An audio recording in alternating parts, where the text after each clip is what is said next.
The father of Abdul Muttalib died before informing his family of his marriage with Abdul Muttalib's mother.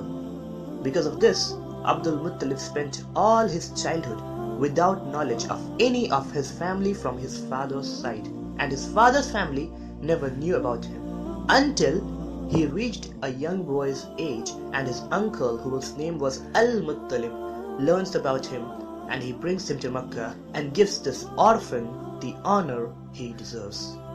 When Abdul Muttalib reached boyhood, his paternal uncle Al-Muttalib heard of him, and how he came to know, Allahu Alam, but history tells us that Al-Muttalib approached Salma and asked her to let her son come to Mecca with him, and she refused.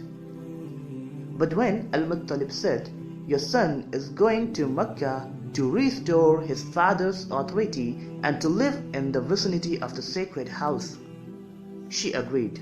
She agreed because she knew what that means. It means her son will now be the one to take over the rank her husband left behind. That was to tend the pilgrims of Kaaba with food and water. So she agreed.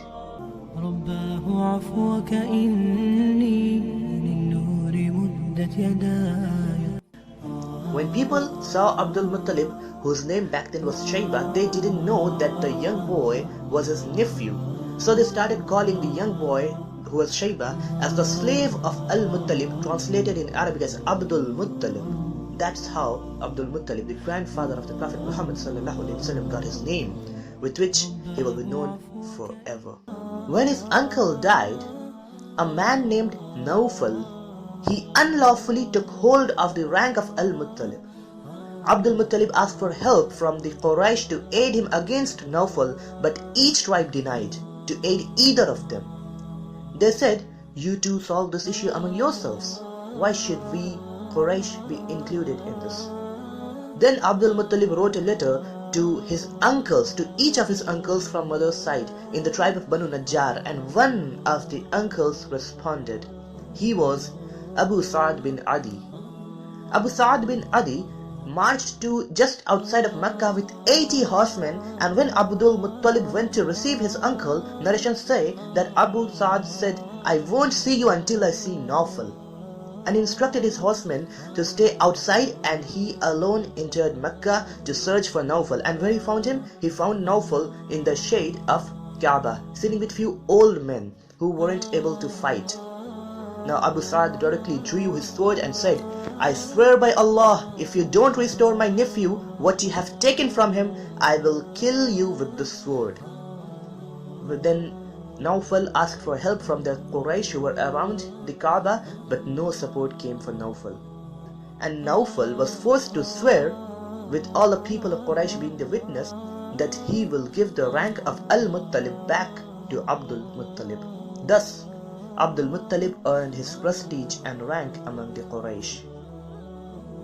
Though yet, Abdul Muttalib had not earned the great honor of the people by his own work, but his honor was due to his lineage, because he was the son of Hashim and the nephew of Al-Muttalib. But what earned him his honor the first time was the event of the digging of Zamzam well, as this even established that Abdul Muttalib has got a divine support behind him.